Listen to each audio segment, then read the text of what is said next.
One of the goals of street epistemology is to inspire people to take time to reflect on the things they believe, and, most importantly, on whether the methods they use to determine what is true are reliable methods. One of the best indicators of true reflection is silence. When a question makes somebody pause, it is likely interrupting their usual thought patterns and encouraging the formation of new neural pathways. Street epistemologists love these moments, which often indicate moments of aporia, where our conversation partner needs to resolve some kind of mental conflict. I love this interview that I did recently on a warm Seattle summer afternoon in 2025 in front of the Seattle Aquarium's new Ocean Pavilion. Let me know what you think about this conversation with Khari. My name is Nick, and this is Conversations on the Coast. Good afternoon. Hi. Do you have time to do a short interview today while you're hanging out? Oh, what is this for? So I do a podcast about critical thinking. Okay. And so I talk to people about something that they're convinced is true. Mm-hmm. And then we just have a dialogue working together to kind of unpack the reasons and justifications and whether they're good reasons to support your confidence. Oh, okay. Does Sure. that sound interesting? Yeah, it does. Cool. My name is Nick. Hi, I'm Khari. Nice to meet you. Khari. How do I spell that? Khari. Khari. Yes. Awesome. I love it. It's interesting. I talk to a lot of people with very similar names, but very, very different spellings. Yeah. Which is very cool. I love it. Totally. Awesome. What brings you down to the waterfront today? Just, wanting to walk around, see what's what. Yeah, Nice. Be where the people are. Excellent. Yeah, I love that too. It's kind of dead today. A lot of the time I'm down here about this time in the afternoon and it is just absolutely packed. So I don't know if True. kids are starting to go back to school or what. Yeah. Yeah, probably. All right. So what's something that you're convinced is true that's meaningful for you? I'm convinced a lot is true. Like, I believe in mythical creatures. Ooh, I interesting. believe in dystopian futures. Wow. Plenty of aliens. Okay. I believe a lot. Yeah. Amazing. Is there one of those that is, you think you would be more compelled to talk about? Like maybe something that, maybe you haven't thought a lot about, like the foundations of your belief and you'd like to kind of explore.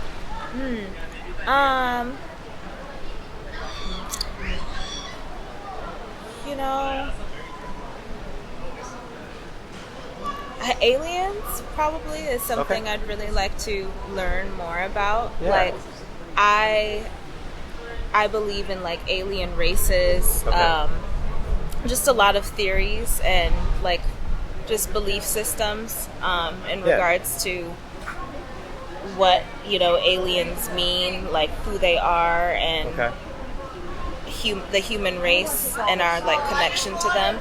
Yeah. And even us being aliens ourselves as well. I believe they're amongst us in human vessels. Nice. So tell me more about this. Like, how can we boil this down to like a simple like statement of something that you believe is true, like a true statement, like a claim that you would make about our shared reality that relates to aliens?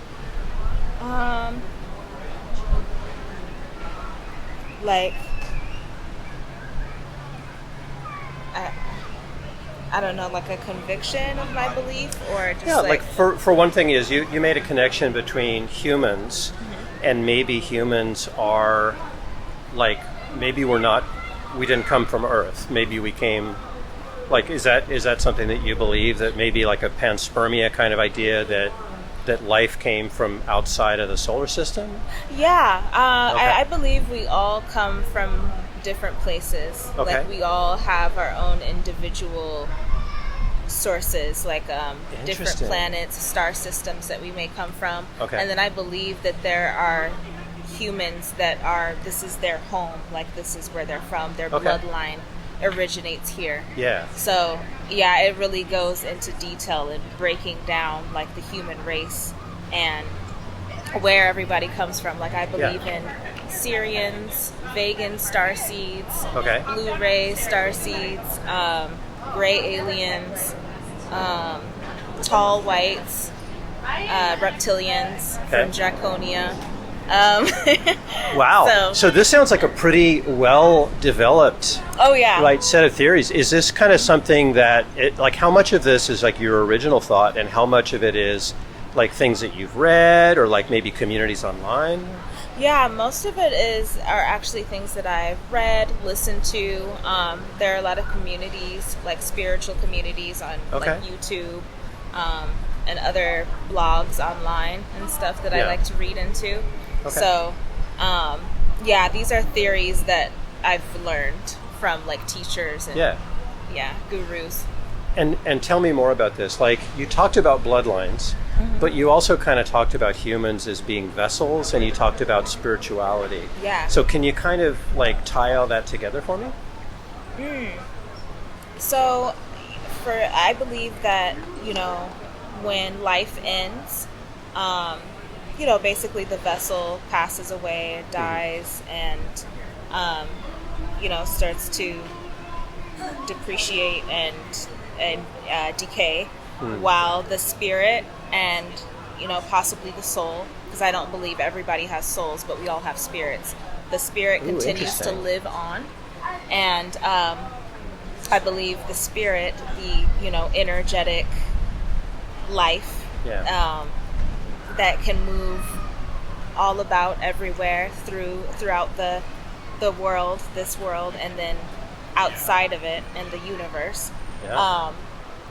I believe spirits come from different places, different origins. Okay.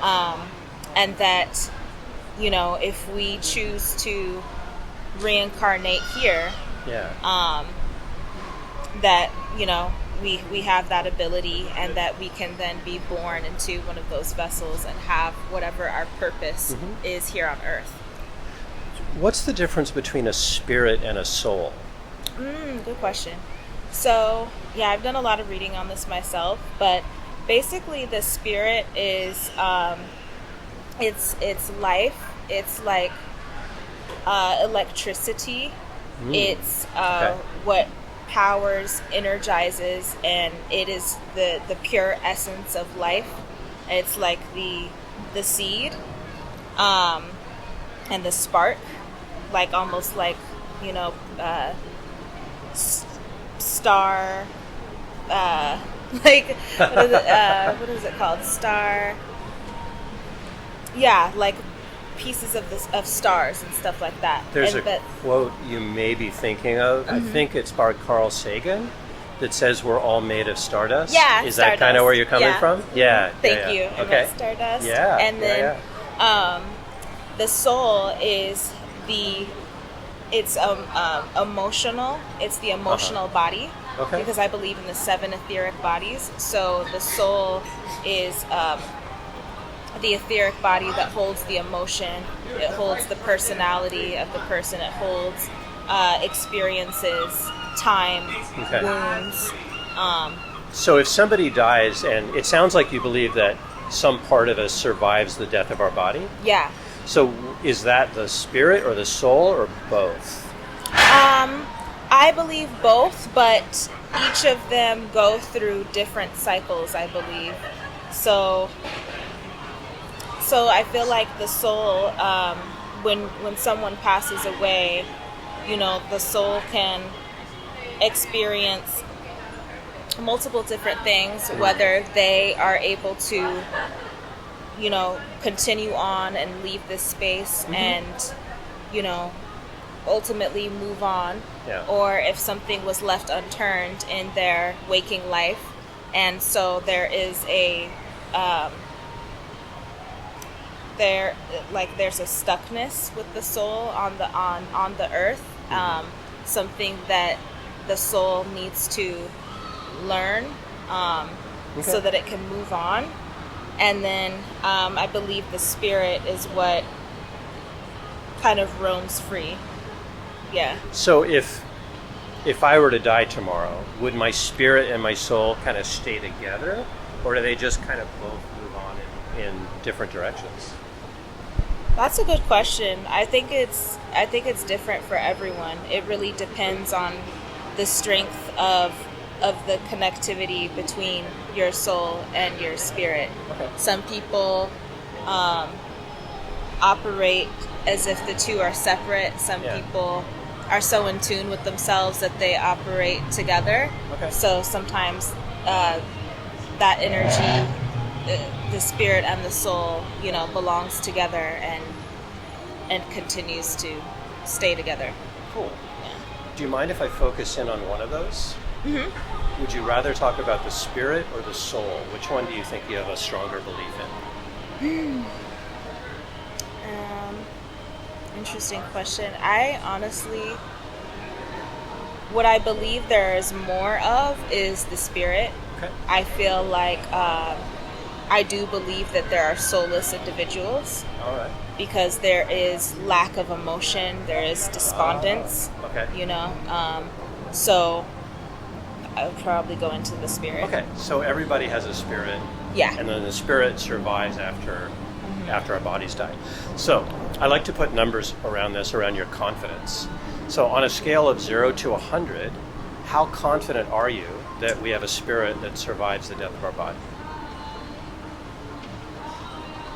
On a scale of 0 to 100. So 100% is like you absolutely believe it and you don't think that you could be possibly mistaken. And 0 is, nah, not at all, right? I'm going to go with my gut instinct to go with 100. Okay. Yeah. So does 100 mean that there's no way you could be wrong?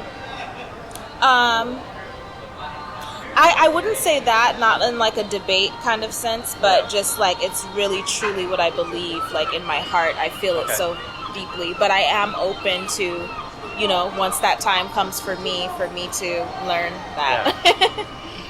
Yeah. Do you feel like the reasons you have for believing that are sufficient justification to be 100% confident? Yeah. Okay. Yeah. So what is the main reason that supports that 100% confidence? I would honestly say, like, I've encountered a lot of different people in my lifetime of 28 years. Yeah. And, a lot of those experiences have been very interesting, very, like, in-depth, really kind of peering into who people are on a spiritual and energetic level. Okay. And I think that's, God has really wanted me to align with that, align with certain energies to understand and learn. Okay. But, I would say it's people who have So made it's me. people and kind of like your experience of people and kind of like feeling the power of their personality? Yeah. Okay. What is it about kind of the force of people's personality that you can feel like you can kind of extend that to feeling like that spirit survives after they die?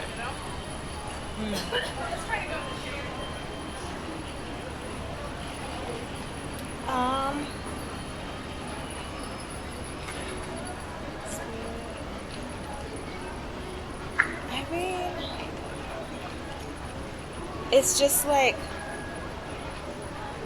I just don't believe in just this stagnant, like dark, black death where you're literally just sleeping and in stillness.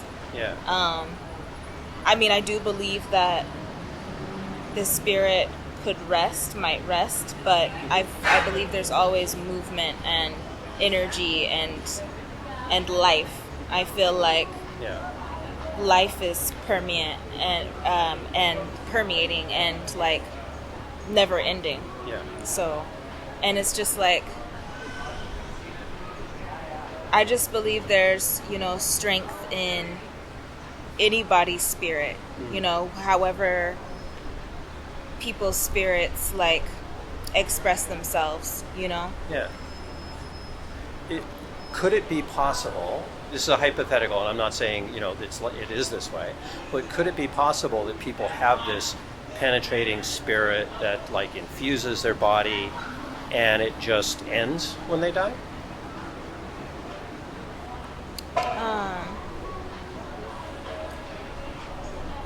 Can you repeat that? Sorry. So I'm just like, it sounds like you're convinced by kind of like the force of people's personality that spirit would then survive after they die. Mm-hmm. And so I'm wondering, like, maybe a different way to ask the question would be, how would the world or your experience of people be different if that spirit were just as powerful, but it died when the body died? Like, how would the world look different? Oh my gosh. I feel like, you know that the movie, love the movie, The Never Ending Story? Yeah. I feel like the world would be, planet Earth would be a lot like that if that were the case. If the spirit were to die with the person, with the physical vessel.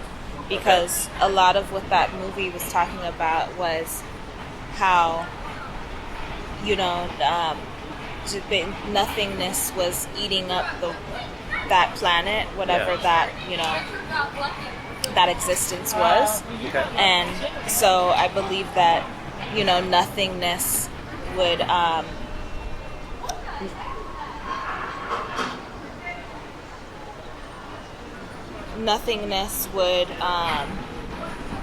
my gosh, what's the word I'm looking for?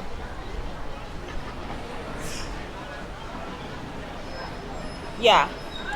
Okay. I don't know if so that makes sense. What supports?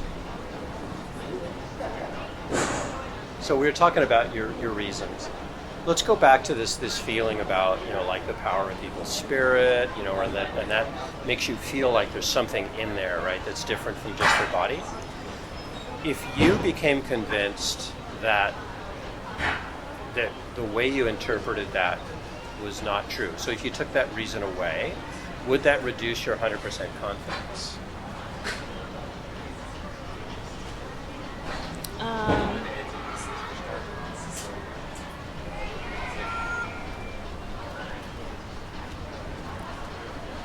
If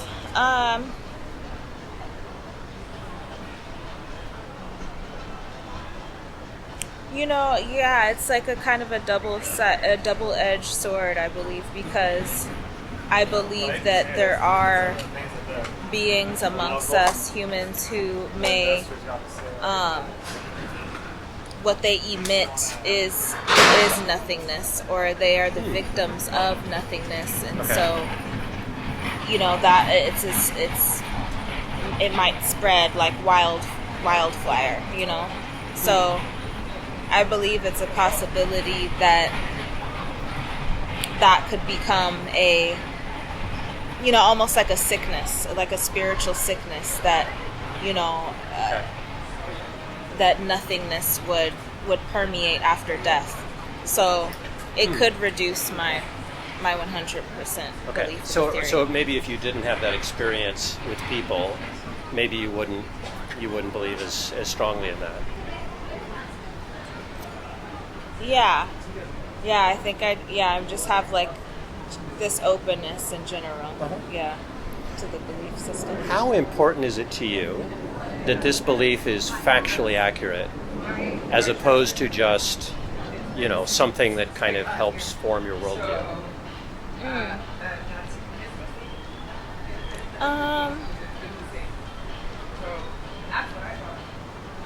Like, why do I think it's factual, basically? No, well, how important is it to you? If you found out tomorrow that you were mistaken in this belief, how might your behavior change, or how might your feelings about the world change? I